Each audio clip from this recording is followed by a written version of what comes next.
Olá e seja muito bem-vindo ao Cast to Action, o programa que traz uma conversa em ação. E hoje a gente tem um programa extremamente especial com os nossos queridos amigos da Layerap. A gente está aqui com a Samira, a gente está aqui com o Gabriel, para bater um papo intenso hoje sobre marketing, algumas estratégias e algumas pulguinhas atrás na orelha que está na cabeça de muita gente.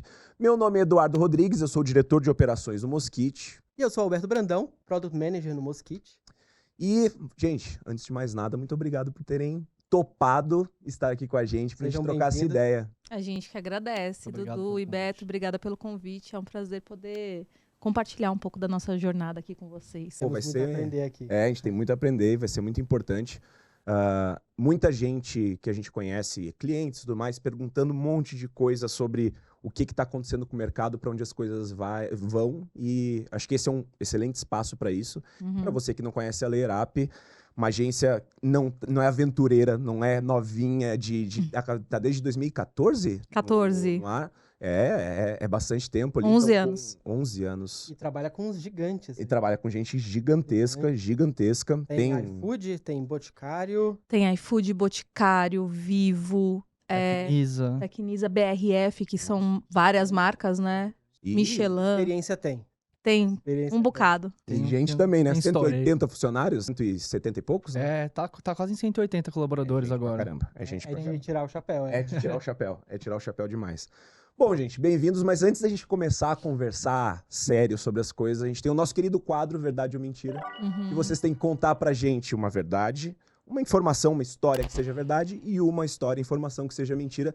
E até o final do programa, a gente tem que descobrir qual que é qual. Lembrando que existe um placar aqui, a gente é competitivo, essa temporada tem um placar. A gente tem, né, um histórico bom de descobrir as coisas, mas se a gente acertar, vem pra gente, se a gente errar, vai pros convidados, e no final vamos ver como vai ser esse placar. A missão de vocês é contribuir pra esse lado da mesa aí no final dessa temporada, beleza? Que missão difícil. Os caras são bons pelo jeito. Tá comigo a missão de contar? Tá com você. Então eu vou contar duas histórias. Tá bom. Primeira história é, estávamos lá, 2020, trabalhando todos juntos, daí, pandemia. Aquela loucura, né? Como é que a gente vai organizar isso? Ninguém estava acostumado a trabalhar home office. E aí, organizamos, repassamos para a gestão tudo que tinha que ser feito, como a gente ia dividir, como a gente ia conversar ali no processo de trocas que a gente tinha diariamente. Eis que passam-se 14, 15 dias, a gente descobre que teve um colaborador que não fez absolutamente nada, porque a gestão esqueceu que ele estava no time. Nossa, isso pode muito ser verdade. Eu consigo imaginar. Era um colaborador que tinha recém-chegado, então teve uma questão também de ele chegou uma semana, estava se adaptando, tava meio que pegando coisas ali pra testar, E ele também não levantou a mão, né, Gabi? Ele não falou, tô sem trabalho. Não, até hoje a gente não sabe se foi porque ele tava tímido ou porque ele falou, ele não tá mais na agência, tá? Mas enfim, ele ficou 2 semanas com a gente. E fulano, quando foi ver, você tá trabalhando? Não, ninguém me passou nada. Há quanto tempo? Tô umas 2 semanas esperando. Caraca. Então, essa foi uma situação. Tá bom. E a outra situação, é difícil contar essa outra situação, porque eu não posso dar muitos spoilers, mas pensa a Layer, tudo que vocês falaram. Uma agência com 180 colaboradores, atendendo todos esses clientes, há 11 anos no mercado. E aí, por um dia das nossas vidas, a agência Layerap não foi agência.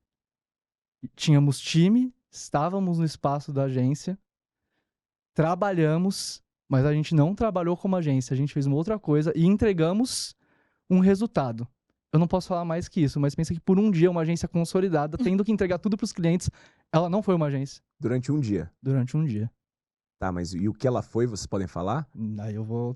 Meu Deus do céu. Caraca, como é que a gente vai descobrir esse? A gente vai ter tempo pra isso. Mas assim, ao longo do programa a gente vai descobrir alguma coisa dessa história, pelo menos? Acho que vai. Acho que sim. Acho que vai. sim. A gente não sabe mentir muito, não. Não tem problema, não tem problema. Boa. O problema é que a gente tá falando com o pessoal do marketing e me surpreende que toda vez eles falam, não, a gente não sabe mentir. Eu falei, mas que pessoal de marketing que não sabe mentir? Mas aí é que tá. Não é mentir o marketing. O marketing é construir uma história, uma narrativa verdadeira, mas que você na maneira que você coloca, como você escolhe a ordem, com o que você fala, o que você apresenta, aquilo passa a ser muito interessante. Quais os gatilhos você usa e por aí vai. Mas isso que tu falou é bem legal, porque... reenquadrar a verdade. Não, é narrativa. É narrativa. É narrativa. Tu pode estar falando uma coisa objetivamente que é verdade, só que tu tem que construir uma narrativa de uma forma que gere interesse. E existe estrutura pra isso, né? Na verdade, tudo tem ponto de vista, né? Então, você vai pegar aquela história que é real e escolher um ponto de vista que melhor favoreça aquela história, né? Perfeito. Vamos pro nosso primeiro quadro, então, pra gente começar a esquentar o motor aqui. A gente vai fazer um bate-bola. São perguntas rápidas ali que a gente vai fazer, que vocês podem responder sem filtro, não precisa se preocupar muito em dar tanto contexto. É mais pra galera que tá assistindo conhecer vocês através dessas respostas mesmo. Então eu começo pra Samira. O que é ser uma boa líder pra você? É uma construção essa resposta, eu acho que de muitos anos sendo líder e compreender que a liderança ela é espelho. Eu acho que esse é o primeiro ponto. Então, ser uma boa líder passa por ser um bom exemplo. Não adianta eu querer que os meus liderados ajam, façam, resolvam, saibam, sejam proativos, se eu também não estiver demonstrando exatamente essas características. Ou que eles conduzam uma conversa com serenidade, com diplomacia, se eu, quando estou conduzindo, sou a pior pessoa nesse tipo de condução. Então, eu acho que o time, ele espelha muito o seu líder. Então, para mim, uma boa liderança passa por isso. Passa por você ser um líder espelho. Mas o ponto que eu acho mais importante, Beto, da liderança, e essa conclusão, ela não faz muito tempo, sendo muito sincera, assim, já tem, sei lá, uns 2, 3 anos que eu penso isso, mas não é que são 25 anos de carreira, não é que me acompanhou a minha vida inteira, não. É recente mesmo a descoberta para mim, é que a liderança, ela precisa assumir a culpa de tudo. E não recolhe os louros, necessariamente. Aconteceu tal coisa, deu tudo errado. Tá. Primeiro vamos resolver a coisa. Depois vamos assumir que se a pessoa que errou, ela tá sobre a sua liderança, alguma coisa você deixou de alinhar, de falar, de dizer qual era a expectativa, enfim, de conduzir corretamente, de deixar claro a importância de A ou de B naquele projeto. Então, tá na escolha daquela pessoa para aquele projeto. Perfeito, Dudu. Ou a escolha daquela pessoa. É tudo responsabilidade sua. Tudo. Não tem nada que não seja sua responsabilidade quando algo dá certo ou quando algo dá errado. Quando dá certo, você fala parabéns, time. Exatamente. E quando dá errado, você fala assim, eu errei em tal decisão. Ali eu preciso fazer uma reflexão e saber. Para a autoestima do time, né? Para eles receberem os louros dos resultados e você proteger eles também da pancada de um erro, de alguma coisa assim. É isso. Muito legal. Você estava falando sobre esse exemplo e aí me pegou um pouco. Eu tenho uma filhinha de 2 anos, tá? E nesse processo de ser pai, a primeira coisa que eu descobri é que você é o exemplo e a criança ela é uma esponja das suas ações.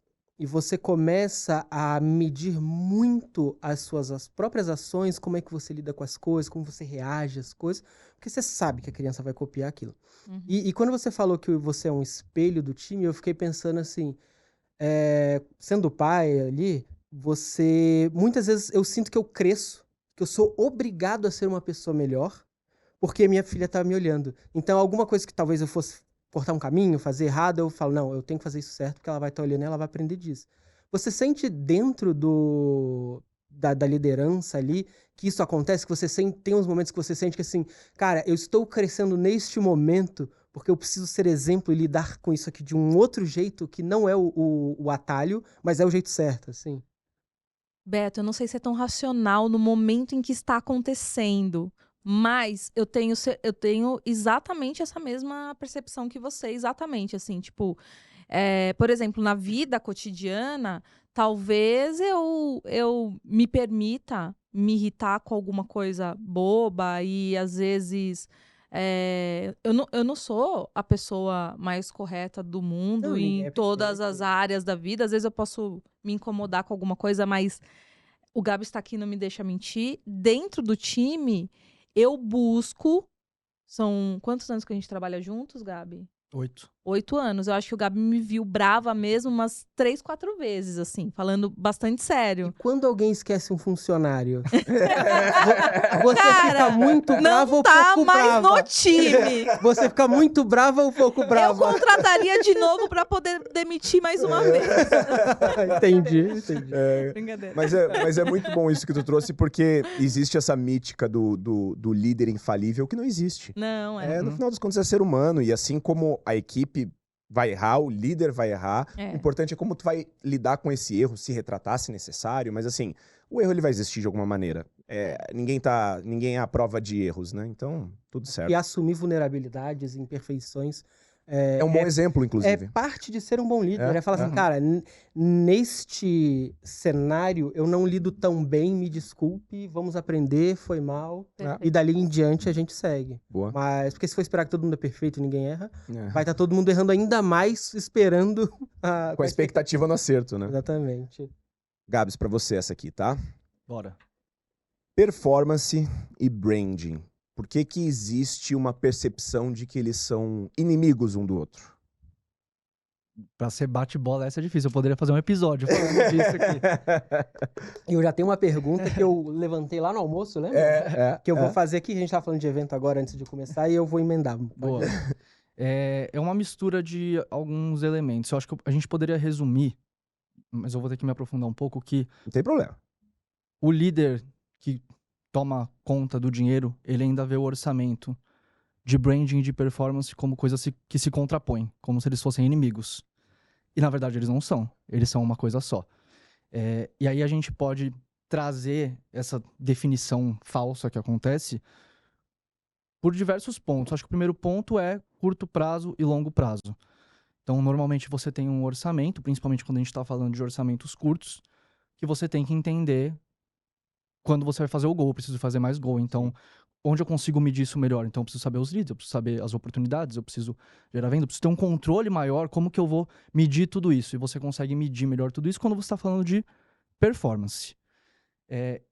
Em paralelo, existe também esse momento de definição que é colocado de eu preciso tirar de um para colocar no outro. Só que o que as pessoas não entendem, principalmente nos tempos de hoje, talvez foi algo que o marketing digital trouxe muito focado em performance, que a gente tenha se perdido nesse tempo de que o que importava era aquilo ali, era o lead que chegava, quem que tá fazendo esse gol. As pessoas esquecem que para um time fazer o gol, pro centroavante fazer o gol, você precisa de um meio campo trabalhando, você precisa de uma defesa sólida para você não perder o jogo no final. Você precisa até de uma equipe médica boa, um Exatamente. preparador, É muita que nem coisa tá ali no jogo. É muita coisa que você precisa. E aí o pensamento que as pessoas começaram a ter nessa era, que a gente chamou de era da performance, você me tem até uma palestra que fala muito sobre essas eras, é que, um exemplo da Layer, por exemplo, quem que faz o gol na Layer muitas vezes, que é quem traz o lead qualificado? É uma campanha de Google Rede de Pesquisa com o nome institucional Layer Up. Cara, só que se você parar pra pensar o básico do mínimo, ninguém acorda de manhã e fala...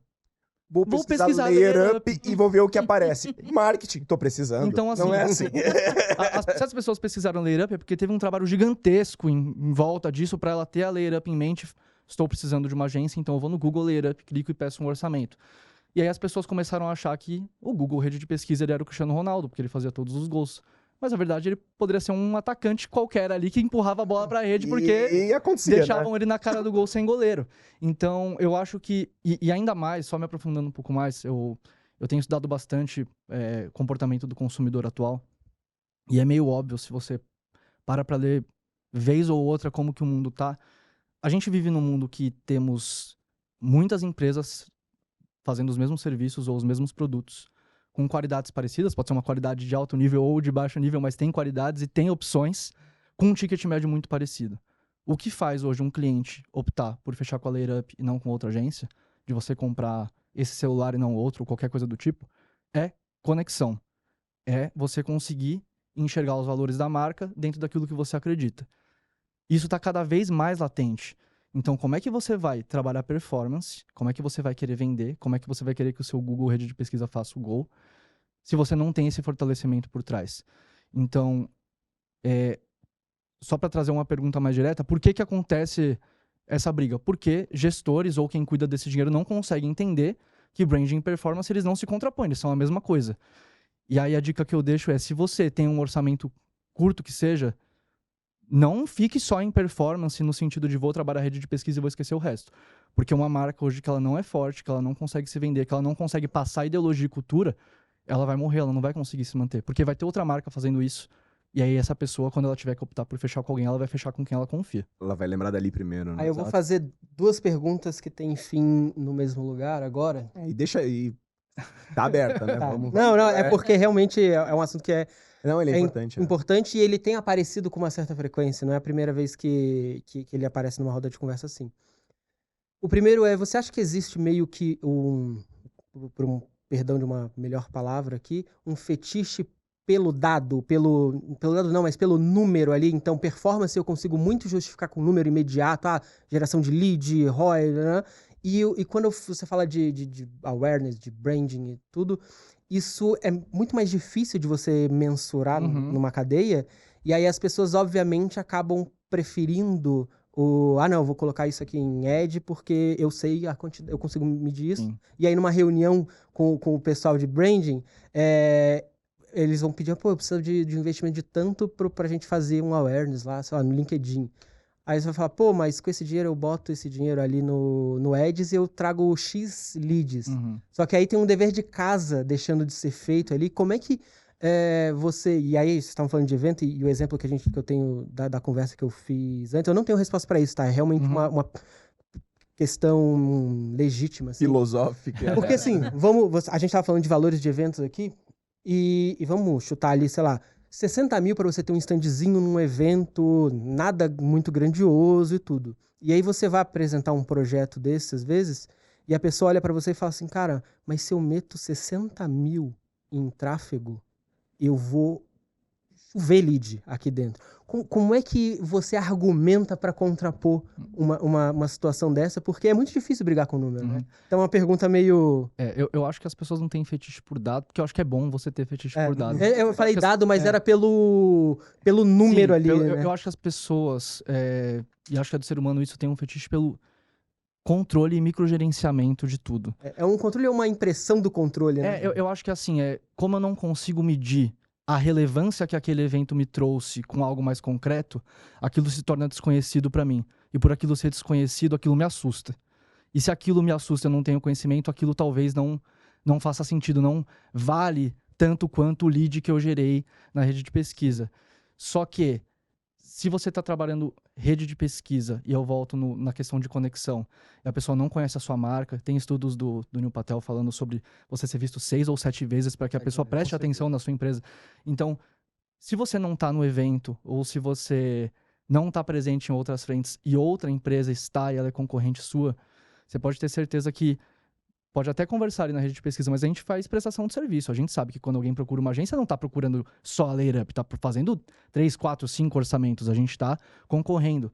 Então, de novo, a pessoa vai optar por quem ela confia mais. Então, eu sinto que, no fim das contas, é uma falta de entendimento ainda, que alguma vez a gente já teve, mas na última era da performance a gente perdeu, nesse sentido de que branding é importante. Porque se branding não existisse, nada disso estava acontecendo. A gente ia comprar só no mercado do bairro ou de quem indicasse. Sim, o que ia existir seria o marketing boca a boca.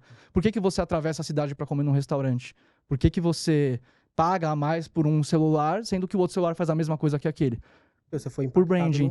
Então não é uma questão só de preciso de um celular, pesquisei, fui na lojinha da esquina e comprei. Você se conecta com algo para comprar. Posso fazer uma contribuição aqui que eu acho que com certeza. O seu ponto é uma limitação de visão estratégica. Eu acho que é a resposta disso. Porque se a pessoa que está analisando esse investimento tiver um pouco mais de visão estratégica, ela consegue entender, inclusive mensurar valor. Então, por exemplo, quantas vezes a gente já, com campanha mesmo, só que uma campanha mais voltada para awareness, outra mais para conversão. A gente já parou as nossas campanhas de awareness como teste e a gente viu... Sentiu, né? Sentiu o resultado da conversão caindo. A gente não mudou nada na campanha de conversão. Então, eu consigo afirmar categoricamente que aquelas campanhas de awareness, elas contribuem muito para as minhas campanhas de conversão. Elas, no exemplo do futebol, elas armam o jogo e tocam a bola para frente. Uma outra coisa que eu acho que é importante de considerar é a própria jornada de compra de cada negócio. Então, assim, se você tem um negócio que basicamente a jornada de compra é alguém colocar lá no Google e pesquisar o serviço de uma maneira abrangente, maravilha. Mas sabe o que acontece de verdade? Se a gente for estudar a jornada de compra, a gente percebe o seguinte: quando alguém vai comprar, e também tem muita pesquisa falando disso, tá? Tem a regra do 95-5, né? Que é o seguinte: 95% do seu mercado tá fora dele. 5% tá comprando agora. Então, se a gente vai falando de CRM, por exemplo, tem só 5% do mercado procurando CRM. Tá nessa janela de compra nesse momento. Tá nessa janela de compra nesse momento. E quando eu entro nessa janela de compra, geralmente eu entro já com o meu nome de desejo. Por exemplo, quando a gente foi mudar de ferramenta de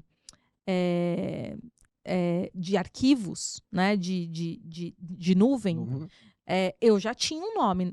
Quando a gente ficou um tempão com a ferramenta anterior, mas quando a gente foi mudar, eu falei, eu queria muito que fosse tal. Por quê? Porque eu já tinha sido construído. Tinha sido feita uma construção anterior para ti. Exatamente. Então, branding, ele reduz o CAC. Dá para perceber isso, é mensurável. Ele reduz o CAC, ele aumenta o seu LTV, porque ele vai aumentar a sua consideração. E assim, é o que faz a sua marca ser inesquecível quando você tá na faixa dos 95. E dá longevidade, né, pra sua marca. E aí, quando você entra nos 5%, você entra no mercado para comprar, você fala, pô, eu quero mosquete. É aquele. E a Sam trouxe um ponto importante que é isso.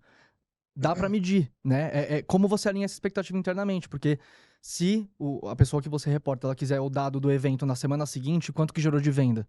Cara, qual que é a minha jornada de venda, né? Mas vamos até pensar que o evento dá pra medir, porque a gente consegue ainda num evento ser um pouco mais objetivo no quem comprou. Sim, se você vai vendendo produtos, por exemplo... Mas tem um outro lado que se ninguém compra, ou eu isolo quem comprou, beleza, teve esse resultado direto e, sei lá, minha meta era... O evento custou 60 mil, eu tenho meu produto custa 1.000, eu tinha que ter vendido 60 para o stand se pagar. Mas o que é difícil de avaliar é assim, e o outro impacto? Não de quem comprou diretamente, mas o impacto dos 95, né? Esse é o que eu acho bem difícil mesmo, mas eu acho que existe uma questão que... Até uma beleza, né? Às vezes ele é só difícil mesmo, e não significa que ele não esteja lá ou não exista. Sim. Ele não é que ele não é mensurável. A diferença aqui, a obsessão, talvez, Beto, é o curto prazo. É exatamente isso. Ele é mensurável. Por exemplo, a gente fechou uma conta com a Michelin. Eu lembro do momento em que essa cliente viu o nosso stand no RD Summit 2022 e nos conheceu. Ela fechou com a gente em 2024. 2 anos? 2 anos. Tem uma... E não foram 2 anos negociando, desculpa, mas não foram 2 anos negociando. Não. Foi aquilo... Tava lá na memória. Tava lá, E aí o brand... recebendo os nossos e-mails. É isso, o brand tá em todo lugar. Ações. Ela converteu no evento, mas ela acompanhou nossas redes sociais, ela tava na nossa base, ela entrou em fluxos de automação. Perfeito. Então, a Layer tava lá. Quando ela entrou nos 5%, ela com certeza já tava com esse nome em mente. Não, ó, se fosse ruim, a gente não ia pousar no aeroporto e ver um negócio da TOTUS na parede. Tu acha que alguém olha aquele negócio da TOTUS e vai vou falar, comprar. vou comprar. Não é assim. Veja só. No carrinho, eu não lembro se era no carrinho do coisa, mas assim, tá lá. Mas existe um exemplo que eu gosto, que eu também usei na conversa que a gente tava tendo no almoço, que tem um nutricionista famosíssimo lá em Londrina, o Gilberto Mano, eu gosto muito dele, e ele tá numa conversa com ele... Nutricionista, né? É, nutricionista, isso. E numa conversa com ele, ele tava falando assim, cara, minhas redes sociais, elas não trazem clientes pra mim. Nada. O que elas fazem eu ganho no boca a boca, as pessoas gostam muito do meu atendimento, faço o melhor atendimento possível, alguém me recomenda, e essa pessoa, quando ouve meu nome, vai na minha rede social pra ver o meu conteúdo. E aí lá eu ganho autoridade para essa pessoa querer falar comigo. Então, às vezes, a gente olha a rede social como um topão de funil ali, onde a pessoa, vi aqui, quem é esse cara, eu vou lá. E às vezes não é isso. Às vezes vai ajudar a tomar a decisão. A pessoa já chegou, já tá lá, e é a cereja do bolo, onde ele fala, cara, ouvi falar bem, e o conteúdo dele é legal, ele parece uma pessoa interessante e tal, vou lá. E isso muda muito a forma que a gente vê, principalmente o trabalho com redes sociais. Concordo muito. Esse ponto é assim, também, de novo, a visão estratégica. Não é assim nessa jornada de compra, mas também não dá para generalizar. Por isso que a gente vem afirmando categoricamente em todos os lugares que a gente tem oportunidade que o funil está morto. O clássico Esquece funil. o funil. Sim. Esquece o funil, a flywheel, qualquer coisa linear que você possa imaginar na sua vida. Por quê? Porque a jornada de compra não é linear. O protagonismo é do consumidor e não da empresa que, estou criando uma estratégia para atrair aqui e para nutrir aqui e para converter aqui. Isso daí é uma falácia. Sim, é uma expectativa. É uma expectativa. Entendo. E a gente tem que entender que as coisas morrem, as estratégias morrem. Por quê? Quando a gente começou a usar e-mail, a gente recebia e-mail com vírus e a gente clicava naquelas tranqueiras. Não é? Anos 2000, I love you, né? I love you, Pluf, clicava ali, cara, entrava um vírus no seu computador. Hoje em dia, algum ser humano faz isso? Não faz. Não, porque não abre e-mail. Porque não abre e-mail? Ou porque até abre, 20%, Não, abre. 30%, segundo os nossos dados, abrem e-mail. Mas assim, boa parte deles já está muito vacinada nessa estratégia. Antigamente, Peronomútil também, existia muito mais lançamento de infoprodutos. E, cara, o cara te convidava para um evento de 3 dias, online, gratuito. Você tinha uma expectativa de, cara, eu vou aprender muito com esse cara. E quando chegava lá, o último dia era um pitch de vendas de um produto super caro. Hoje em dia, você vai para um workshop de 3 dias com um cara desse, sabendo que no final ele vai fazer um pitch. Você já sabe. E você, se quiser se livrar do pitch, você desliga antes. Você fala, agora começou o pitch, tchau. Não é verdade? Mas a gente se vacina. Né? A gente precisa sacar isso. O comportamento do cliente se adapta muito rápido, né? Muito. É a mesma coisa que aconteceu na pandemia, onde todo mundo resolveu fazer live. E bombava no começo. Só que muito rapidamente as pessoas pararam de engajar porque os modelos foram se tornando repetitivos e aí você vai se adaptando. Sim. E aí é o que você falou, talvez colocando em outras palavras, mas assim, engessar o comportamento humano pode ser muito perigoso. Exatamente, achar que ele entra num funil e que ele é empurrado para dentro desse funil pelo seu desejo é um engano. É um baita engano. A gente pode falar de jornada de compra, de etapas, de momentos em que eu tô mais ou menos preparado. Mas a gente não pode acreditar nisso. Ao contrário, o consumidor, a gente gosta da surpresa, do inusitado. Quando vem uma coisa muito diferente, você fala, cara, eu quero ver mais sobre isso. Então, assim, cada vez mais, as agências, elas foram para um caminho, as áreas de marketing, de trabalhar só com foco em performance, em dados, em precisão, em construção de uma sequência linear, que faz isso, que vai para aquilo.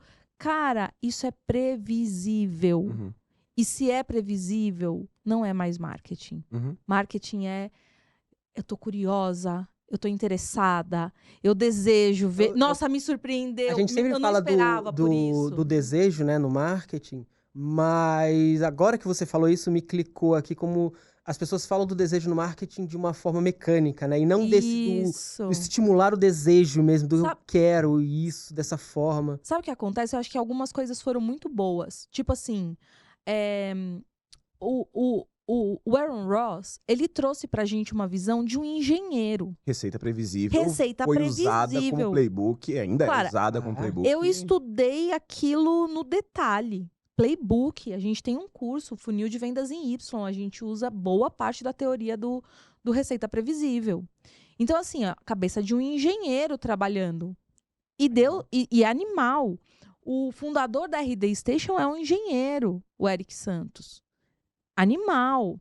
Ele entendeu também o processo. Muitos playbooks que a gente seguiu e que boa parte das agências seguiram são organizados por uma cabeça exata, uma cabeça de engenheiro, de processo, de ordem.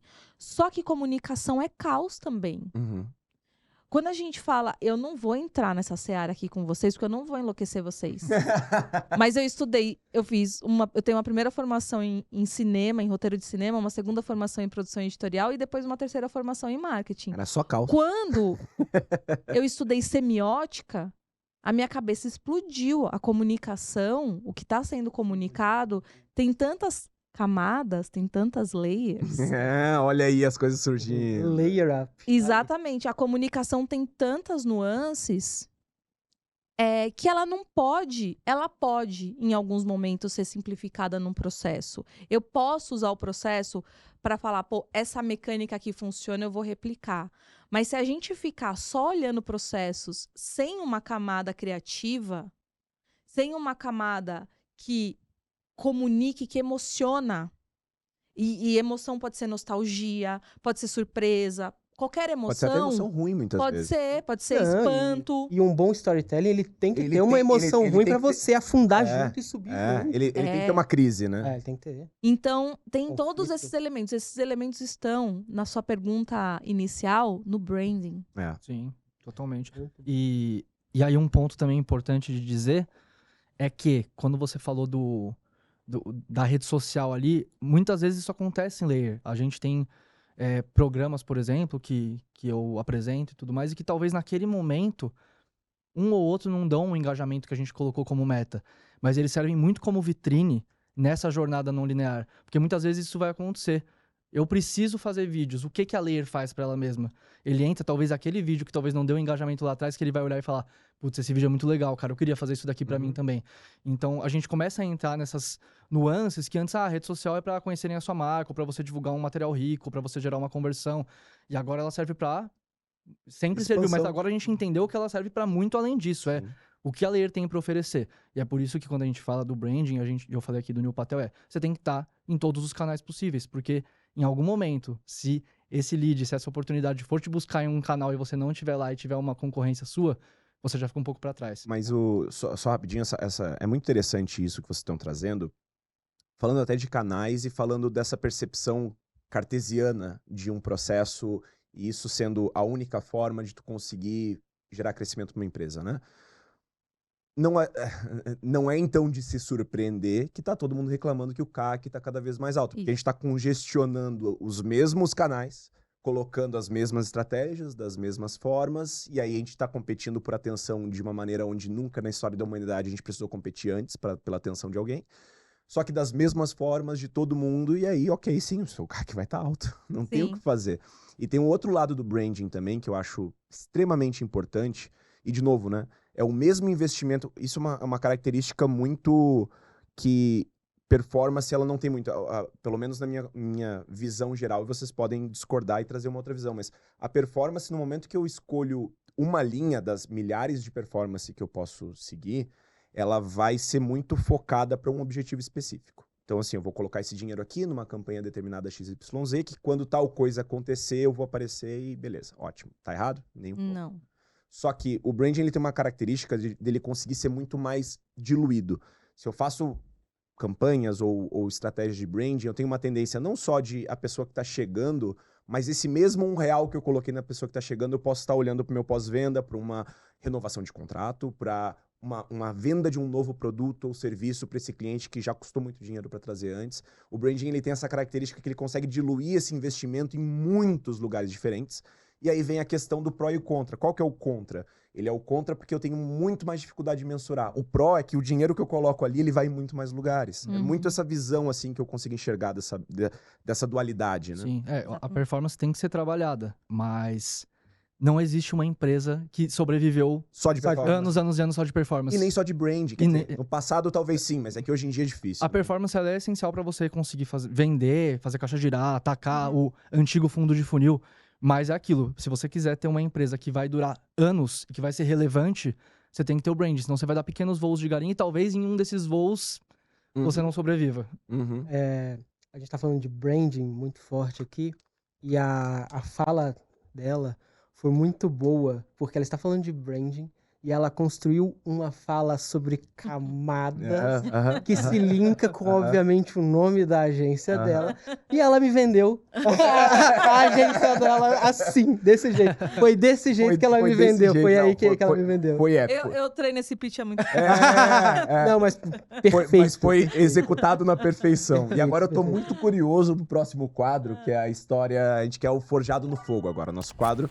Onde a gente quer conhecer vocês num ângulo um pouco mais de transformação mesmo, sem tentar ser piegas com a palavra transformação, que ela tá o tempo inteiro aí. Mas assim, todo mundo acho que tem um momento da vida da empresa, ou enfim, que parece que a partir daquilo ali tudo mudou? Existiu algum aprendizado, existiu uma nova perspectiva, ou existiu alguma coisa muito ruim, mas que também virou aprendizado, mas que mudou a forma de enxergar ou de fazer alguma coisa, de como se comportar, ou mudou uma empresa inteira, não sei. Eu queria saber qual que é essa história de vocês, assim, qual foi o momento que vocês sentem que vocês foram forjados no fogo de verdade, assim? Quer que eu comece, Quem Gabs? sabe? Pode... Cara, eu acho que não foi um momento, sendo muito sincera, porque são tantas coisas. Eu brinco muito com o pessoal, com a Letícia, com o Gabs, com o Eric, a galera do nosso time. Eu falo, às vezes a gente passa de uma fase, é que nem videogame, né? Vem uma próxima que é mais difícil, uma próxima que é mais difícil. Então, gerir um negócio é esse. Mas eu acho que algumas coisas que eu posso ressaltar, assim, 2 pontos específicos. Eu lembro que no começo da agência, bem no comecinho, éramos só eu e a Lê, e eu falhei em, talvez, a gente sempre quis entregar de forma muito qualificada e dar muita atenção para o cliente e tal, e eu acho que eu errei muito em estabelecer limites. Então, atendia no final de semana, recebia depois das 7 da noite, ligação e reunião. E aí, por algum tempo, eu acho que eu criei uma permissividade na nossa estrutura que não foi saudável. Eu era dona da empresa, junto com a Lê, então pra gente tava tudo bem, a gente tava ali trabalhando, mas quando você começa a crescer o time, isso, cara, isso não faz sentido para uma equipe, não pode ser aceitável. E aí é uma primeira lição, assim, que você fala, cara, limite é importante sim, o cliente tem razão, a gente tem que pensar no cliente, só que a história de colocar o cliente no centro me pareceu, eu vou falar uma coisa que talvez um pouco polêmica, mas me pareceu um pouco equivocado. Cortes. Vamos, cortes. Mas peraí, Não, né? mas Tem continuação. claro. Se cortar aqui... Não, já bota ali, ó. Colocar clientes no centro é equivocado. É A equivocado. Kombi tá pronta. Mas, por outro lado, na sequência, o time, a gente começou a desenvolver nosso time.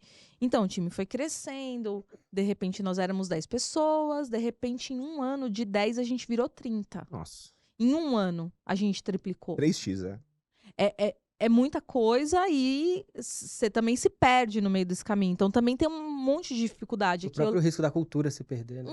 Um monte de risco na cultura e também decisões que você toma sem pensar que seu time vai ficar grande. Então, eu lembro que há muito tempo atrás, às sextas-feiras, a gente saía, sei lá, 2 horas mais cedo. Quando a equipe começou a ficar muito grande, eu falei, cara, isso é impossível. Isso foi antes da gente mudar lá para Serra Coral. Eu falei, não dá mais para manter. Porque a gente vem de hora, né? Uhum. E aí, como é que eu mantenho isso? Aí você tem que retroceder uma coisa que era legal. Então, você tem que pensar muito Existe sobre... uma grande no direito adquirido, hein? Uma Muito. vez que não tem aquilo, tirar aquilo é muito difícil. Então, a gente aprendeu isso. E uma outra coisa que a gente aprendeu foi... Pô, a gente queria ouvir mais o time, nananã. E aí, a gente descobriu também na dor... Eu só vou falar coisas polêmicas aqui, eu peço desculpas, mas eu vou explicar tudo. Que democracia não existe dentro de uma equipe. Existe num país, existe em outras esferas. Dentro de um time, tem que haver uma liderança, essa liderança tem que tomar uma decisão, e essa decisão, muitas vezes, não vai ser popular. Eu concordo. É verdade. E você tem que assumir esse barulho. E se você quiser ser muito democrático, muito aberto, muito legal, muito gente boa, as pessoas, nem todo mundo está preparado, tem maturidade para lidar com aqueles momentos. Então, também, o seu colaborador não pode estar no centro. Pô, se o seu colaborador não está no centro, se o cliente não está no centro, eu vou fazer o quê? Vou botar a empresa no centro. Só que se a empresa estiver no centro, você detona com tudo, né? Porque você só vai pensar em lucro, em margem, resultado, e aí você não vai atender bem o cliente, não vai crescer o time, não vai perder as pessoas. Então, assim, o que, para mim, foi um aprendizado nessa construção de negócio é o que eu chamo hoje da minha filosofia de gestão da Layer Up. A minha filosofia de gestão é uma tríade, em que eu preciso, da melhor maneira possível, e nem sempre equilibrar essas 3 forças: cliente, colaborador e empresa. O interesse dessa pirâmide precisa ficar o mais equilibrado possível. Mas como já dizia Buda, o caminho do meio é o mais difícil, né? É, sempre. O caminho do equilíbrio parece fácil, mas assim, equilibrar essas 3 forças, muitas vezes é difícil. Puxando. Sempre vai ter alguma puxando. Então, assim, o quanto eu sou flexível com o cliente, mas sem atropelar a minha equipe e o meu resultado inteiro. O quanto eu sou flexível com o time, mas sem prejudicar a minha entrega para o cliente, o meu resultado na empresa. O quanto eu olho para a empresa... Enfim, vocês já entenderam a lógica. Perfeito. Então, assim, isso para mim foi... esses episódios e a gente foi testando, primeiro muito flexível com o cliente, depois tentando uma certa democracia. Aí a gente tem histórias maravilhosas, inclusive poderia ser uma das que a gente... Só uma dúvida. Essa questão da democracia, ela aconteceu pós-pandemia ou antes da pandemia? Antes. Antes? Antes da pandemia. Não, eu só tô tentando pegar a pessoa que ficou 2 sim. semanas sem trabalhar. Só Não, aí. a democracia aconteceu antes da pandemia. Tá. E aí tem episódios maravilhosos. Assim, a gente tem um episódio, não vou dizer nomes nem nada, assim, mas a gente tem um episódio maravilhoso que tava... A gente ia ter um feriado, aí tinha uma pessoa que tava bem, assim... com bastante demanda, ela estava até um pouco sobrecarregada, reclamando um pouco que estava com muita demanda, e a gente fez uma coisa democrática, assim. Quem tiver com muito trabalho, vem no feriado, no retorno do feriado, e quem não, pode emendar. Aí a primeira pessoa que levantou a mão foi a pessoa que estava... Não, eu tô tranquila. Ela rapaz. Aí você olhou e falou... Isso aqui tudo eu resolvo aqui no celular rapidinho. 2 minutos antes ela estava ali falando que estava lascada. Mas, enfim, a gente aprende essas coisas e eu acho que esse aprendizado foi muito importante para construir essa ideia de gestão. Uhum. Né? Essa ideia de como que a gente tenta equilibrar tudo isso. Mas sabe por que eu não acho polêmico o teu ponto, Samira, de a questão da liderança não ser uma democracia e etc? Até pelo ponto que tu colocou antes, porque uma coisa... Não vamos dizer que é tirania nem nada assim, porque não é o caso. É que lá no começo tu falou uma coisa muito interessante, que é, sim, mas o responsável também sou eu. Uhum. Tu tá nos dois lados, existe um equilíbrio, o caminho do meio de novo, aonde não é uma democracia. Eu estou tomando as decisões, eu estou guiando, porque no final das contas eu serei o responsabilizado caso isso dê errado. Isso. Então existe um equilíbrio onde essa estrutura funcione. O que eu acho muito complicado numa gestão e infelizmente as pessoas não se preparam para ser gestor. Deveriam, mas não se preparam. Sim. E aí só para fechar, assim, concluir, quando a gente pensa nessa trajetória hoje, ela faz muito sentido, mas eu acho que o tempo todo, de uma forma muito simples, muito menos sofisticada do que hoje, a gente tinha uma visão de futuro muito clara. Então, também essa construção de sempre não ficar só resolvendo o problema do dia a dia, sabe? Porque a gente estava ali resolvendo pequenos problemas e pequenos conflitos, apagando incêndio do dia a dia, mas a gente sempre teve uma visão de futuro. Pô, a gente quer ser maior, a gente quer ser mais qualificado. Então, que visão é essa? Então, na nossa cabeça, e a gente fala muito sobre isso dentro da Layer, muitas vezes a gente achatou nossa margem para entregar qualidade para o cliente, porque... Tipo, a gente precisava fazer aquele case. Era o momento. Né? Era o momento de fazer aquele case. Muitas vezes a gente faz isso. Ou fechar a agência toda para fazer uma outra coisa que não é ser agência. Tipo isso, por exemplo. Outra coisa que a gente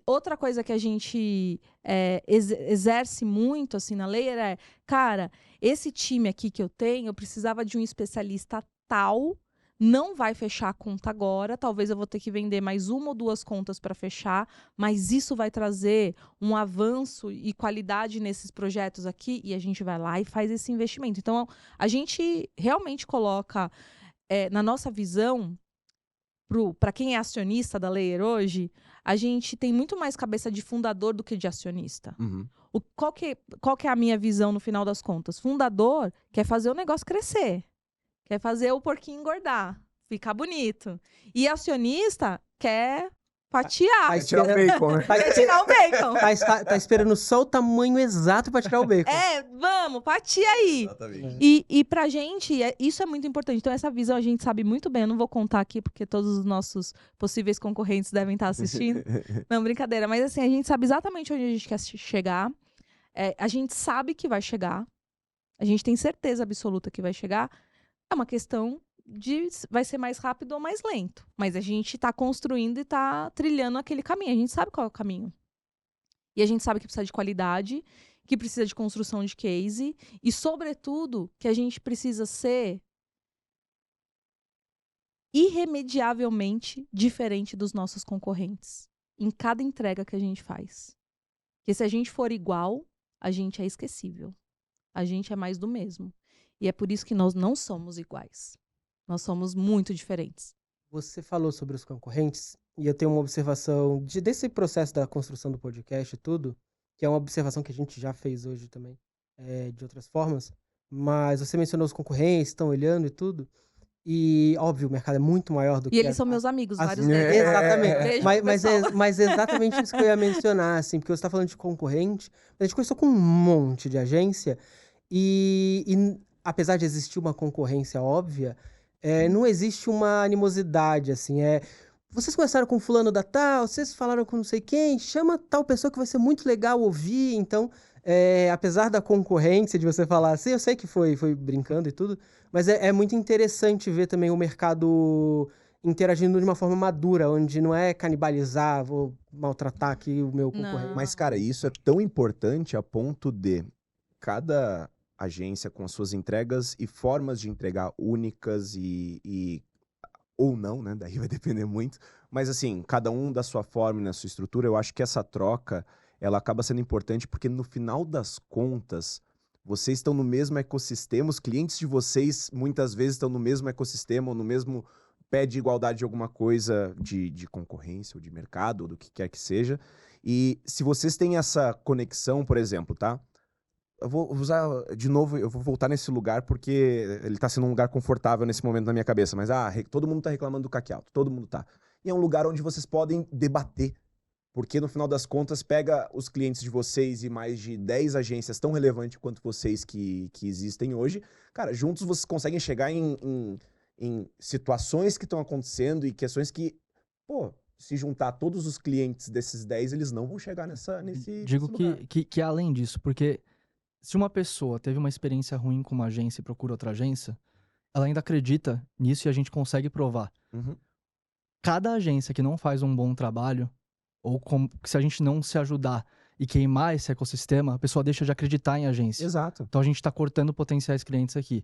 Então, óbvio, é uma concorrência, estamos batalhando pelos mesmos clientes. Mas prefiro que batalhemos pelos mesmos clientes e alguém conquiste e faça um bom trabalho. Com certeza. Do que o mercado se queime e a agência não funciona, porque se todo mundo colocar isso de forma interna, a agência acabou. E aí a gente tá perdido nesse meio, entendeu? Claro, claro. E a gente troca muito, assim. Eu tenho bons colegas nesse mercado. Vocês falaram aqui um nome de uma entrevista anterior, que é um super colega. Uhum. Então, alguém que já foi na Layer, com quem a gente troca, eventualmente troca ali qual o momento, qual a expectativa. Então, eu acho que isso é bem importante, bem relevante. Às vezes divide até um pouco sobre tese, porque olha o que eu tô olhando, olha o que me conta aí como você tá olhando. Então é legal, é super importante a gente ter pares. E isso, né? Para quem tá nos assistindo, acho que é importante, mesmo quem tá assistindo não seja agência, todo mundo tem concorrente. Todo isso mundo. É o normal. E um ambiente competitivo, ele não precisa ser um ambiente hostil. E já é uma sensação, muitas vezes, muito solitária. Tu tá num lugar de poder de decisão e ter que decidir por uma coisa, ou uma estratégia ou outra. Sem e dúvida. Quem é um gestor de uma empresa, ele vai estar nesse lugar. E aí, assim, ninguém... É muito louco isso, mas muitas vezes a pessoa que mais vai entender o que tu tá passando é o teu concorrente. É isso aí. E aí, eu acho que o que precisa para alinhar com a gente é ter uma cultura minimamente parecida, assim. Uhum. Então, nós somos transparentes, nós somos muito éticos, nós somos mesmo, assim, eu não tô aqui vendendo a Layer. Uhum. É um pilar nosso de trabalho, e, sabe? infelizmente, um diferencial. Infelizmente, um diferencial. Então, assim, outras agências que vão ter o mesmo tipo de pensamento, você pode ter certeza que vai estar junto ali. Que tá junto com a gente. Com certeza, tá na nossa troca e, eventualmente, até no nosso dia a dia.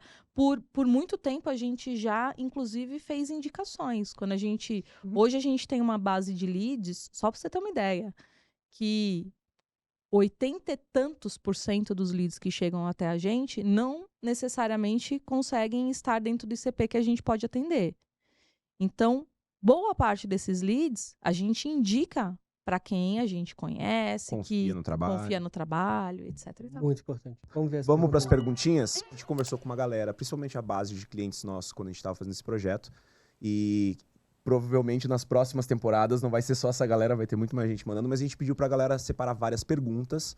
E eles não sabiam para quem ia direcionar diretamente, mas a gente trouxe algumas perguntas que talvez casassem mais com o perfil de vocês, da agência e tudo mais, e vai ser legal de trazer agora. Deixa eu trazer Quer puxar uma aí? Vou trazer uma. Carlos Mendes. Essa é até boa pelo assunto como a gente estava até agora, que é como construir um funil de vendas flexível que se adapte rapidamente às mudanças do comportamento do consumidor. Escolha de pergunta. Vixe, essa resposta pode ser bem longa. Toda resposta pode ser bem longa e deveria muitas vezes. Como construir um funil de vendas Flexível, flexível. se adapte rapidamente às mudanças de comportamento do consumidor. Imagina essa cena. Vamos começar por aí. Eu nem vou dizer que o funil morreu, embora o funil morreu. Um funil de vendas flexível que se adapte ao comportamento. Não, é um funil, cara. Esquece o funil de vendas. É por isso que o funil de vendas não existe mais. O que a gente precisa pensar não é como construir um funil de vendas que se adapte ao comportamento do consumidor. O que a gente precisa pensar é qual que é a jornada de compra ou as jornadas de compras dos meus clientes. Posso te fazer uma pergunta? Pode. Desculpa. Por favor. A história do funil, quando a gente olha, não só a história, mas a construção do que era um funil, ele deveria ser baseado na jornada de compra. Será que não tá aí o erro? Ele é baseado na jornada de compra, só que não é um funil. Sim, sim. Qual que é Perfeito. a imagem que eu tenho tentado mostrar para o mercado? Aí aqui, fonte, vozes. Vozes da minha cabeça. Voz da minha cabeça. Da minha a- cabeça, até- vírgula, vozes. Até o Kotler escreveu o próximo livro, eu só tenho uma teoria. Mas é uma experiência também e que é válido compartilhar conhecimento através da experiência. Total. E eu tenho estudado, de fato, muito sobre isso, assim. Então, qual que é a minha visão? O Gabs falou das eras, a gente mudou de era. A gente não tá mais na era só da performance. Na minha teoria, a gente tá na era da presença. E era da presença é você estar presente em todos os pontos de contato. Esses pontos de contato, eles não se organizam dentro de um funil em cada momento da jornada de fato, compra. Não é linear nem um pouco. Porque eu posso ter a rede social para atrair, assim como eu posso ter a rede social para relacionar. Então, se eu tivesse que construir um funil, eu colocaria a rede social aonde? Não tem como encaixar, certo? Então, qual que é a visão que eu brinco, que eu construo? É que a gente tem que pensar nos pontos de contato como uma constelação. Imagina várias estrelas, cada uma das estrelas tem seus planetas, e esses planetas são seus pontos de contato. Esses planetas, eventualmente, eles estão ali fazendo dentro. As estrelas, elas servem para atrair, elas servem para aumentar o seu contato com o consumidor, a consideração do seu público, o seu market share, os momentos da jornada de compra. O que você tem que entender é, para o seu cliente, qual é a jornada de contato possível. Por exemplo, um produto bem aleatório. Para shampoo anti-queda de cabelo. Primeiro, cara... Me senti diretamente Muito atacado. Não, atacado vocês nesse são- momento. Vocês são muito cabeludos. Eu tô aqui numa mesa de cabelo. Vocês não sabem o que é careca, gente. A gente tem algumas espécies na redação, vocês não. E esquece.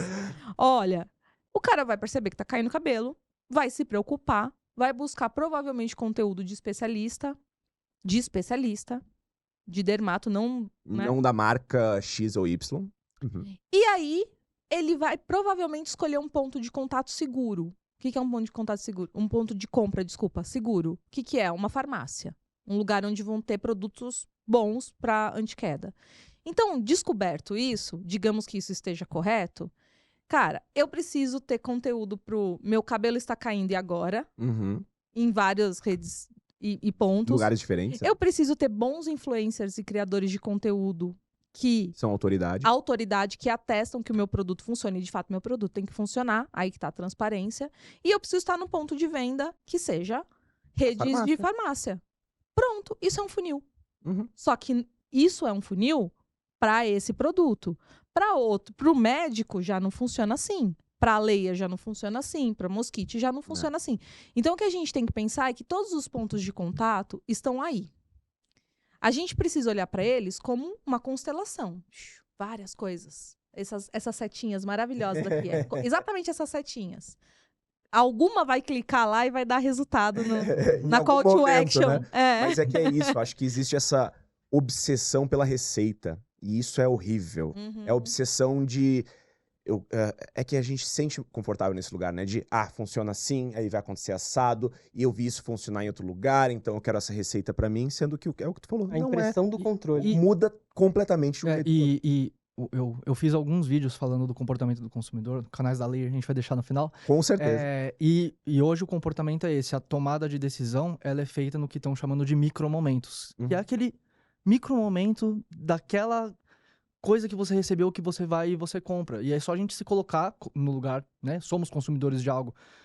Você se vê fazendo isso. Então, a gente falou, né, de você estar vacinado a e-mail, você tá vacinado, você já está vacinado também a publis de influenciadores, você já está vacinado a introduções de vídeo no YouTube, você já entende o que está acontecendo. E como que você capta aqueles micromomentos? Quantas vezes você foi, sei lá, você tá precisando do shampoo, você tá pensando em comprar, às vezes você foi na farmácia, você pegou na mão, mas você não comprou, aí você buscou uma promoção na internet, aí sei lá, a sua tia no grupo do WhatsApp manda promoção do shampoo tal e você compra. Veio da onde? Veio de um link do WhatsApp da tia, mas o que aconteceu ao redor daquilo tudo? Então as pessoas têm que entender um pouco disso, que a Sammy falou que não vai falar que o funil morreu, mas morreu, e morreu, mas é uma jornada de compra que ela é totalmente maluca. E aí a gente volta a falar de omnichannel, de você estar presente em todos os canais, mas acima disso, o que eu quero deixar de provocação é que você tem que estar em todos os canais com o seu propósito bem alinhado, porque senão vira uma estratégia um pouco Frankenstein, sabe? Com certeza. E acho que as empresas têm caído é difícil, a gente tá aprendendo ainda nesse sentido, porque, eu preciso estar no TikTok, eu preciso estar no Instagram, eu preciso disparar e-mail, eu preciso estar com campanha. Como que eu vou estar em cada canal com o meu propósito alinhado, o meu discurso alinhado, sem parecer que eu tô só fazendo por fazer? Então, eu sinto que as empresas... algum tipo de conexão, né? As empresas, elas têm intenção em querer estar presentes porque elas estão olhando a receita, mas as empresas ainda estão aprendendo a ter intencionalidade do porquê que ela tá fazendo aquilo. Em cada um dos canais. Então, muitas vezes, eu preciso estar no TikTok. Por quê? Aquela trend deu certo, vamos fazer pra cá.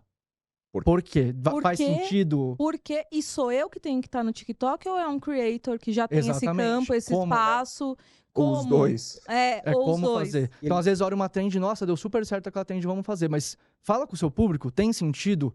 Vende o seu propósito? Às vezes sim, e beleza, então faz sentido você entrar. Cara, às vezes vai só confundir a cabeça do consumidor de olhar e falar. Às vezes é pior ainda, que quer estar presente em todos os canais sem desenvolver nada específico com a comunicação, porque cada canal, o Instagram tem uma comunicação específica, uma identidade, né? O TikTok tem uma identidade. Aí a pessoa faz um vídeo grande pro YouTube, corta um trecho e joga no Instagram, pega um trecho daquele trecho e joga no TikTok e acha que essa colcha de retalhos é o que vai funcionar, e não vai. Sem a intenção do TikTok sendo feito pro TikTok, com a linguagem do TikTok, o Instagram e etc., é muito difícil alcançar algum tipo de resultado. E a gente sabe que é uma dificuldade, porque muitas vezes você não tem os recursos pra gravar ou do TikTok, ou do Instagram, ou do YouTube, fazer a postagem. A gente sabe que a gente tem que fazer escolhas às vezes. Por isso que é importante você ter a intencionalidade daquilo que você tá fazendo. Você não pode fazer por fazer. Então, é um momento que a gente está descobrindo como seguir com as estratégias, né? Se você tem os recursos, obviamente, se você tem uma agência como a Layer Up para te ajudar a fazer mas, falando sério, se você tem que tomar suas escolhas, né, tem as escolhas de Sofia, é entender, e sim, onde eu posso ter mais resultado aqui e acolá. E aí entra a parte estratégica que a Sammy falou. A estratégia tá nisso. Eu quero fazer tudo, eu posso fazer tudo, como eu faço tudo, e se eu for fazer nesses pontos específicos, como eu vou fazer para que entenda que o meu propósito está sendo bem passado e tem essa conexão com a minha marca. Em resumo, não é uma coisa simples, né? Não, nem um pouco. É aquela história que a gente tava falando no começo, antes de dar o play, assim. Tipo, rede social, você pode pedir para alguém fazer um post, mas um post não é fazer gestão de rede social, né? Não tá fazendo a gestão da sua campanha. Aí, eu trago uma outra pergunta aqui, que é tão difícil quanto te responder, mas a gente vai dar o nosso melhor, mas aqui é uma pergunta boa e tem tá dentro do que a gente tá conversando. da Marina Costa. Sou uma empresa B2B e não consigo ver resultado com o trabalho de agências. Dicas para escolher uma boa opção? Eu acho que tem muito do que a gente está falando desse... Porque, infelizmente, foi criado para muita gente esse lugar onde, eu troco de agência e não dá certo, eu troco de agência e não dá certo. E não tem como lutar, não é lutar contra, não tem como negar que uma percepção como essa existe e a gente vê perguntas vindo dessa maneira também, né? Eu amo responder essa pergunta. Eu não vou nem pedir licença, Gabs. Eu vou começar respondendo essa pergunta. Não, brincadeira. É porque assim, a Layer nasceu para resolver essa dor. A Layer Up nasceu, a gente olhou para o mercado, começamos a trabalhar, a gente falou, cara, as pessoas chegam aqui falando que ou a agência é só operacional e não tem visão estratégica, então entrega o post, mas não está pensando em tudo isso que a gente está discutindo. Virou o sobrinho do... o meu sobrinho faz. Virou meio que o sobrinho maduro, assim, né? O sobrinho institucionalizado, né? E faz sentido porque muitas agências, as agências menores, elas foram sendo desenvolvidas muitas vezes por profissionais da área que eram designer, sei lá, um mídia. Então, o cara tem uma especialidade técnica, mas não necessariamente tem um repertório abrangente e estratégico. Então, é natural. E assim, pode ser um bom prestador de serviço, mas de fato não é estratégico. Eu lembro que num evento, inclusive, só um parênteses, mas volto para a resposta, prometo, teve um prospect que chegou no nosso stand e começou a meteu o pau na agência dele. Aí eu falei assim, eu deixei ele falar e no final eu perguntei assim pra ele, juro pra vocês, tá? Real aqui, verdade verdadeira. Falei assim, você escolheu essa agência, você bateu o martelo e comprou essa agência por quê? Aí ele falou, por preço. Falei, então você merece tudo o que está acontecendo com você. Ele era um prospect, tinha acabado de chegar no evento. Então, assim, eu não tô aqui muito para agradar todo mundo também. Eu acho que eu tô aqui para transformar esse mercado. E o mercado precisa de algumas verdades. E a minha verdade é o seguinte, você vai contratar preço, meu amor, você vai ter o que você merece. Uhum. O que a gente está falando de uma construção estratégica depende muitas vezes de profissionais, depende de profissionais sêniors. Então, vamos voltar para a nossa pergunta da nossa amiga Carla. Marina, desculpa. Marina Costa. Marina Costa. Marina perguntou como é que trabalha B2B e a agência não dá resultado. A gente nasceu para resolver esse problema e a gente resolve esse problema fazendo uma boa estratégia e alinhando uma boa operação. E a gente faz isso como? Com um time de especialistas em estratégia, em planejamento, em conteúdo, em mídia, em criação, que se organiza numa equipe multidisciplinar. Marina, isso tem um custo. Para fazer isso direito, a gente não brinca, a gente fala isso nas nossas comunicações, que a gente é um dream team. Uhum. Você precisa de um time dos sonhos, cara, para conseguir falar que você vai dar estratégia de operação e você é estratégico focal, né? No dia a dia. A galera cria uma expectativa de resultados que às vezes não existem, com custo ou investimento e etc., que também não existe. Não existe. Loucura, não existe nenhum dos dois lados, né? Então, assim, para você ter resultado no B2B, o que você precisa? Você precisa conhecer a jornada de compra do seu cliente B2B, entender muito bem quem ele é e como ele compra, construir uma estratégia, não é começar a fazer uma operação maluca, não. Uma estratégia, um site. Às vezes eu entro em site B2B, de prospect, que eu leio e falo, não entendi nada, o que esses caras fazem? Eu sou muito boba ou não tá claro? Às vezes não tem clareza. Eles entendem como eles vendem, né? Às vezes eles colocam uma frase assim, é tão subjetiva que poderia estar qualquer site com aquela frase. Então, assim, precisa ter uma comunicação assertiva, interessante, que desperte desejo, que mostre claramente o que você faz. Esses dias é o mínimo. Esses dias eu concretizei uma sensação de vários sites que eu olho, que é como se eu estivesse comprando porta-retrato com foto de famílias aleatórias. Que todos são meio que aquilo e ninguém pegou e colocou a foto da sua família ali, sabe? É um bom gancho pro meu complemento. Isso vale se você tem uma agência e se você também faz o seu planejamento de forma interna. Todo mundo ama e quer ser Duolingo, né? Mas ninguém tá disposto a pagar o preço para isso, no sentido de... A gente sabe que o mercado é dinâmico, cada vez mais. As coisas acontecem de uma hora para outra, não é nem de um dia para outro, é de uma hora para outra. O público, ele quer personalização. todo mundo busca não ser só mais um número, então quanto mais você consegue segmentar e personalizar, mais você consegue atingir, captar aqueles micromomentos que a gente falou. Mas na hora de colocar... E você quer isso pra si próprio, né? Eu quero ser visto, eu não quero ser um número, eu quero algo personalizado. Nossa, essa campanha me mandou exatamente o que eu tava buscando. Como consumidor eu quero, né? Essa promoção que veio pra mim chegou e era exatamente o que eu precisava. Obrigado, empresa, por me entender.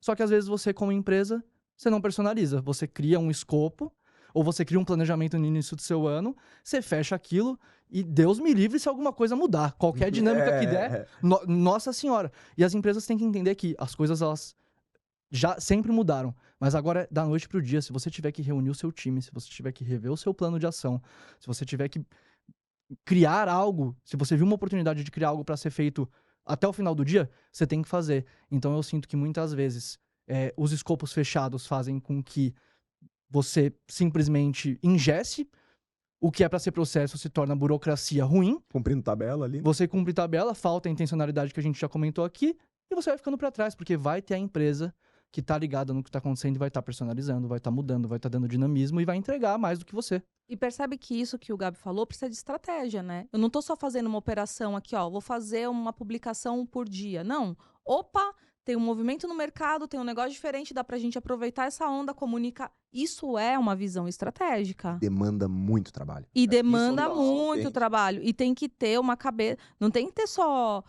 analistas júniores nessa operação, que é o que muitas vezes eu entendo. Quando a gente começou, a gente também não tinha diretor de performance, gerente de mídia, coordenadores em todas... Não tinha. Hoje a gente tem um time de quase 180 pessoas e a gente tem uma estrutura sênior dentro da nossa gestão e da nossa liderança e com um bico no balcão, ou seja, presente no dia a dia das 40 contas que a gente atua. Presta atenção, a gente tem quase 180 pessoas e 40 contas. Fala com qualquer agência. Vai ser 100 pessoas e 90 contas. Vai ser 20 pessoas e 15 contas. A gente tem uma estrutura, como eu falei, para resolver essa dor. Só que isso tem... Squads dedicadas para cada cliente ali. Tem dedicado e tem compartilhado também. Só que isso é uma estrutura que a gente precisa garantir. Eu não tô falando isso para assustar, tá? Tipo, eu acho que a gente, inclusive, é competitivo no nosso mercado, perto das opções que tem. É que realmente a gente é diferente. Sim. A gente construiu o nosso modelo de negócio para resolver isso e para entregar de um jeito diferente. Porque a gente tem visão, a gente sabe onde a gente quer chegar, a gente sabe quais são os cases que a gente está mirando. Sim. Entendeu? E mais do que o time são os processos, que obviamente eles têm que ser bem alinhados, mas a parte cultural, no sentido de equipe que opera, equipe que produz, que tá botando a mão na massa, as coisas podem e devem mudar ao longo do dia, ao longo da semana, ao longo do mês. Se você não tá preparado para receber essas mudanças, se você é muito processual a ponto de te engessar e você se tornar inflexível, cara, talvez, infelizmente, não seja o lugar, porque aqui as coisas vão mudar da noite pro dia. E você tem que entender que faz parte, é o caótico, né? O caos acontece para você botar ordem em você, dar o próximo passo, e você fazer diferente, você dar o primeiro passo na frente da concorrência. E assumir alguns riscos que às vezes as operações não querem. Você falou do Duolingo, existem riscos grandes assumidos em algumas publicações ali, alguns comentários. E como às vezes são comentários feitos em cima de acontecimentos do próprio dia, você tem que pensar muito rápido e assumir o risco de que vocês vão tomar se der certo, vai ser muito legal. Se der errado, você vai tomar uma porrada e você vai ter que lidar com essa porrada quando vier, mas tem que assumir alguns riscos também se você quer ser esse personagem que é o ícone de todo mundo. E ter o time alinhado estrategicamente, porque é um time olhando e falando, aconteceu isso. Aí é o que a gente falou anteriormente. Faz sentido a gente entrar nessa notícia, entrar nessa trend, vai movimentar de uma forma positiva ou não, e aí volta para aquilo lá, eu quero estar no TikTok, eu quero comentar da notícia que saiu agora à tarde sobre tal coisa, mas faz sentido? Como que a gente faz uma linkagem disso com o nosso propósito? Como a gente atinge o público? E é isso que falta ainda chegar nesse equilíbrio, a galera entender. E vou te falar, tá? Não vai ser fácil a galera entender, porque o mercado, ele recicla, né? Então, o que tem de gente nova entrando que vai ter que passar por esse processo para entender, mas no final das contas é por isso que a gente vê serviços ou de agência ou empresas em geral que estão em momentos diferentes, trabalhando com públicos diferentes, de maneiras diferentes, porque no final das contas cada um vai ter uma jornada, assim como de compra, que não é linear, a jornada de aprendizado é menos linear ainda, eu acho. E assim, o que nos dá muita alegria é a gente tem casos, por exemplo, de clientes que chegaram, esse é um caso real, ele chegou e falou assim, ó, é o último ano que eu tenho dinheiro para investir em agência. Se não der certo dessa vez, eu já passei por 3 agências nos últimos 3 anos. Se não der certo dessa vez, eu não vou ter mais dinheiro para investir em agência. E aí a gente falou assim, cara, você fica em paz, que vai dar certo. E no primeiro ano, a gente fez um case tão absurdo com essa empresa que eles são clientes nossos há 5 anos. Que legal. E a gente tem clientes de 5, de 6, de 7 anos. Isso pra gente... Você sabe que é normal mudar de agência, né? Muitas vezes as pessoas estão ali, 2, 3 anos, vou dar uma olhada no mercado, acho que dá um refresh na nossa comunicação, mudar de agência vai ser bom. Às vezes não é nem que a agência tá fazendo nada muito ruim, é que também não tá fazendo nada muito interessante. Cara, a gente tem clientes de 7 anos. De 6 anos, de 5 anos. Muito sobre uma agência, né? Isso diz muito sobre uma agência. Então, acho que a gente... Esse é o nosso foco, assim. De fato, eu fico batendo nessa tecla porque a gente fala disso lá dentro. A gente não quer ser como os outros. A gente conhece a mecânica da publicidade, mas a gente foi forjado fora dela. A gente acredita num outro princípio de trabalhar com marketing, com publicidade. Então, a gente realmente escolheu um caminho diferente de modelar o nosso negócio. Espero que seja respondida, Marina. Como eu falei, né? Nunca é uma resposta simples, mas agora a gente tem que chegar numa questão importante aqui. Eu vou confessar... A gente tem que definir agora o que era verdade e o que era mentira que você... Eu vou confessar aqui que o papo estava tão bom que eu fiquei até com vergonha de dar uma interrompida para tentar cavar... Pra tentar cavar essa informação, coisas né? ali, tentei cavar... Passou tão rápido que eu nem vi também. Então, tentei cavar algumas coisas ali... do que eu imagino, tá? Eu acho que a história da pandemia é a verdadeira, do rapaz que ficou lá meio perdido. Tá. Pelo que a gente ouviu eles comentando da cultura da empresa e dos aprendizados e tal. O lance de fechar a agência para fazer uma outra entrega, que não é como uma agência e tudo, eu consigo pensar num cenário onde eles se fecharam, às vezes falaram, não, a gente precisa trabalhar num produto específico, é um software ou uma integração para alguém. Eu consigo pensar que esse cenário existe, mas eu fiquei procurando dentro da fala esse acontecimento e eu identifiquei, principalmente quando ela falou assim, não, porque a gente fazia muito pelo cliente, e aí ele falou assim, não, às vezes vai ter que parar e ir até o final do dia fazer um esforço para entregar alguma coisa. Aquele então, último... Eu tenho esses 2 cenários na minha cabeça. Eu tendo aí pela resposta mais simples, que seria o da pandemia. Cara, a minha percepção é meio que inversa à tua, assim. Eu acredito muito que a da pandemia poderia ser verdade, assim. Genuinamente, sim. Eu consigo ver isso acontecendo. Eu conseguiria ver isso acontecendo em qualquer empresa, na boa. Principalmente com 180 pessoas. Não, mas não era tudo isso. Não era tudo isso. E foi durante pandemia também. E aí teve alguns aprendizados que veio anterior à pandemia, que eu até perguntei, foi em relação a democracia, e eu tava tentando pegar isso, e não, isso foi antes. Então, bom, esse aprendizado aconteceu antes. Não que a gente não cometa mesmos erros em outros momentos, faz parte do jogo. Mas sabe o que me pegou da segunda história? A preocupação com spoiler. Porque é alguma coisa que pode ter significado. Eu sabe? sei. Tipo assim, é uma parada que a gente vai descobrir até o final. E então, assim, ó, tem que ser desse cara. Não, eu também achei isso. Mas eu acho que isso pode ser uma armadilha para te guiar. Porque ela manja de roteiro. Ela manja de roteiro. Mas esse é um excelente cliffhanger, mesmo se for verdade ou mentira, né? A questão do spoiler. E agora? Mas assim, eu prefiro ir na segunda, mesmo que esteja errada, porque eu tô muito curioso pra saber o que é isso. Então vamos nessa. E eu quero entrar nessa, e se a gente perder, perdeu. A gente tá na segunda questão. A história que era mentira era da pandemia. Caraca, cara, a gente tá voando, Beto. Que é isso? Mas tem uma coisa muito interessante. Por 1 ano e meio, mais ou menos, eu fiz algumas mentorias com outras agências pro bono, assim, tá? Eu não vendo mentoria, eu faço mentoria. Parte de aprendizado, né?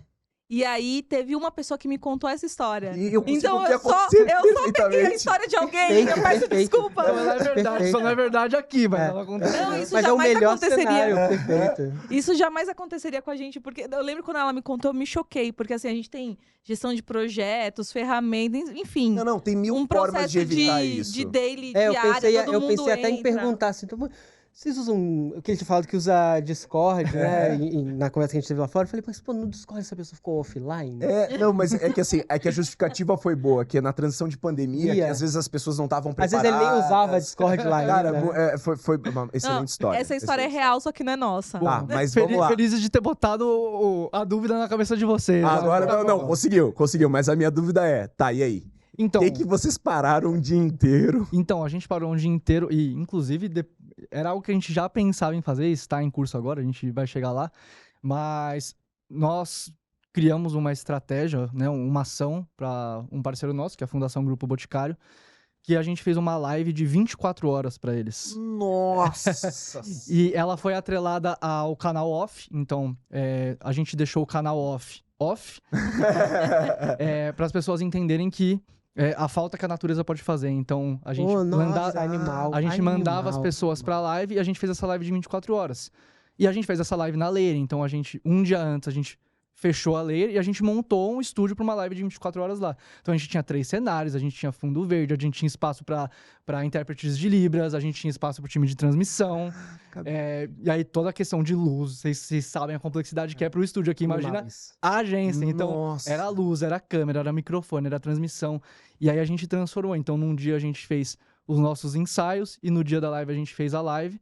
E, a partir dali, a gente já tava com essa ideia, né? Mas a gente entendeu que, pô, dá pra gente ter um estúdio de verdade, né? Então, primeira mão, a gente pode contar? Eu já meio contei metade, né? Mas a Layer tá finalizando, agora a gente tem um estúdio lá na agência, então a gente tem o nosso espaço de trabalho, a gente tem um espaço de reunião, e agora a gente tem um espaço que é estúdio de podcast, a gente tem um espaço para palestras, né? E pequenas convenções.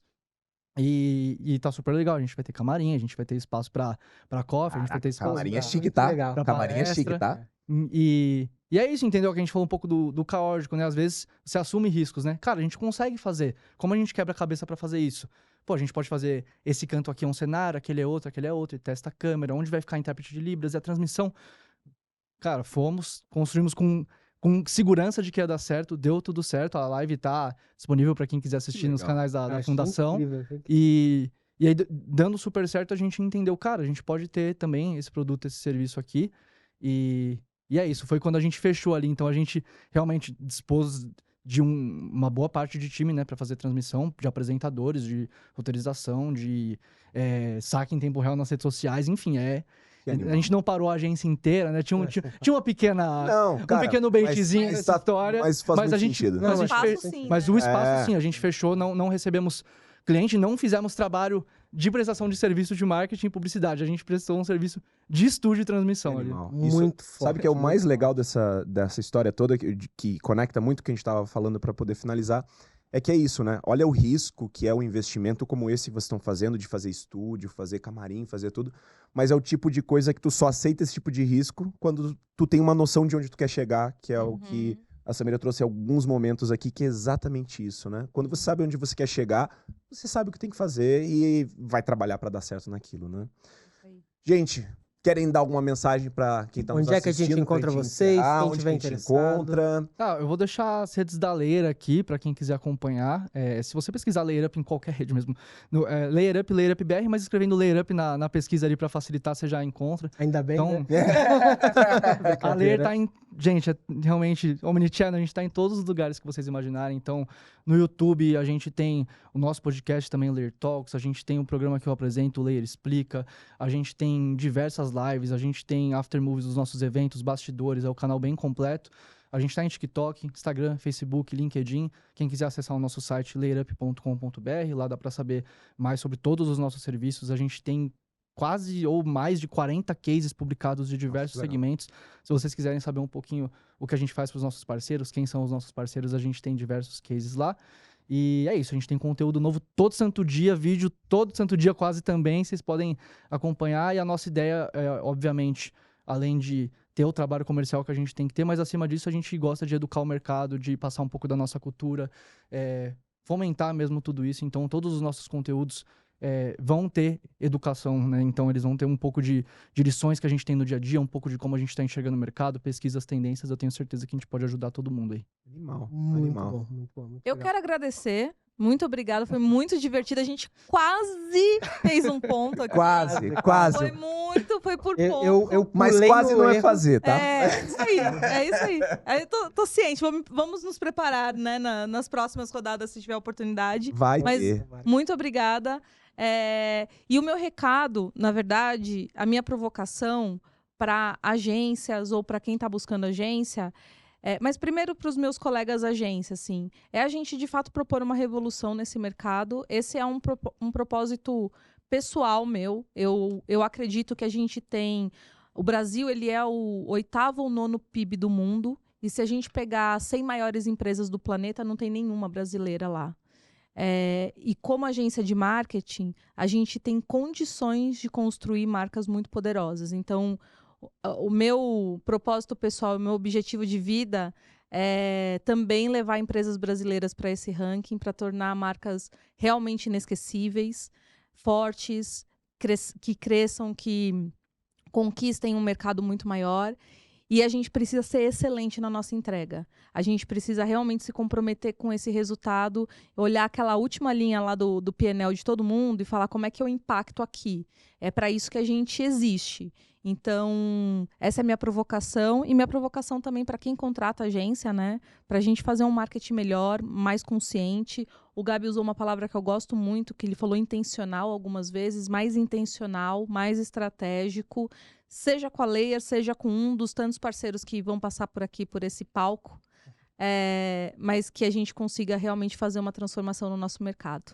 E vai dar pra fazer. Gente, obrigado demais. Obrigado Muito por obrigado. participar. Obrigado Nossa, mesmo. como eu me diverti. Foi um Nossa, absurdo. foi, A gente agora fica esperando o convite deles pra participar lá no estúdio vai deles, ter. né? Deles, Porque eu quero esse debate do funil de vendas, hein? Eu tô por esse debate aí. Vamos continuar esse papo no estúdio novo já. Exatamente. E queria agradecer também, né? Acabei falando dos canais, mas muito obrigado. E de verdade, daria pra conversar por umas 3, 4 horas aqui. Tranquilidade. Eu tinha tanta coisa pra falar ainda, mas a gente deixa pra parte 2. Aí a gente faz o nosso comarketing. Faz um crossover, né? Muito bom. Gente, muito obrigado, Beto. Obrigado por participar comigo aqui de novo Isso, nessa tamo aí. mesa incrível onde a gente aprende muito. E obrigado para quem tá nos assistindo de novo por estar aqui com a gente, acompanhando esse conteúdo.